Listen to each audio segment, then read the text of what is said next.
ආයුබෝවන් යාළුවනේ.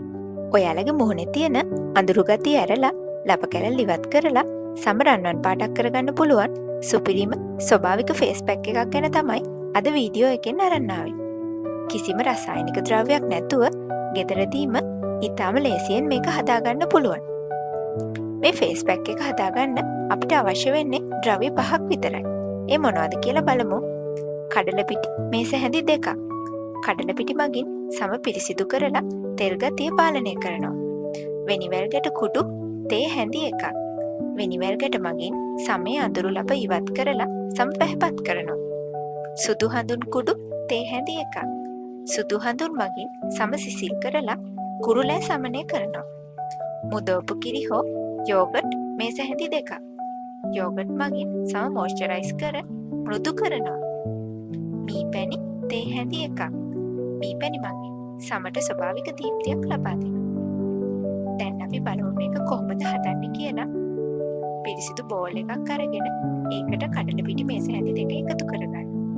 ඊළඟට වෙනිවැල් ගැට කුඩු සහ සුදු හඳුන් කුඩු තේ හැඳි 1 බැගින් ඒකට එකතු කරන්න. දැන් මේකට යෝගට් හෝ මුදවපු කිරි මේස හැඳි 2 සහ මී පැණි තේ හැඳ එකතු කරගන්න. මේ සියල්ල හොඳින් කැට සිටින්නේ නැතුව තික් පේස්ට් එකක් වෙනකම් මිශ්‍ර කරගන්න. මිශ්‍රණය ගොඩක් ඝනකම් නම් තවත් යෝගට් ස්වල්පයක් එකතු කරන්න පුළුවන්. දැන් අපි බලමු මේ පැක් එක කොහොමද නිවැරදිව භාවිතා කරන්න කියලා. ඉස්සෙල්ලාම ඔයාලා ගන්න ෆේස් වොෂ් එකක් ගාලා මුහුණ හොඳින් සෝදා පිරිසිදු කරගන්න. ඊළඟට මේ මිශ්‍රණය මුහුණේ සහ බෙල්ලේ ඇස් වටා ප්‍රදේශය හැර හොඳින් තවරා ගන්න. ඔයාට මේක මුළු ඇඟේම උනත් ආලේප කරන්න පුළුවන්. ඊළඟට පැක් එක විනාඩි 15-20ක් අතර කාලයක් වේලෙන්න තියන්න.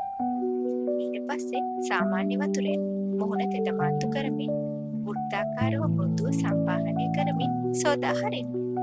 මේ පැක් එක සතියට දින 2ක් හෝ 3ක් භාවිතා කිරීමෙන් ඊටම කෙටි කාලයකින් පැහැදිලි වෙනසක් ඔයාලටම දැක ගන්න පුළුවන්. ඒ වගේම මේ පැක් එක ඕනෑම සමකට ගැලපෙනවා. ඉතින් ඔයාලත් ගෙදරදී මේක try කරලා බලලා ප්‍රතිඵල කමෙන්ට් කරන්න. සුබ දවසක්.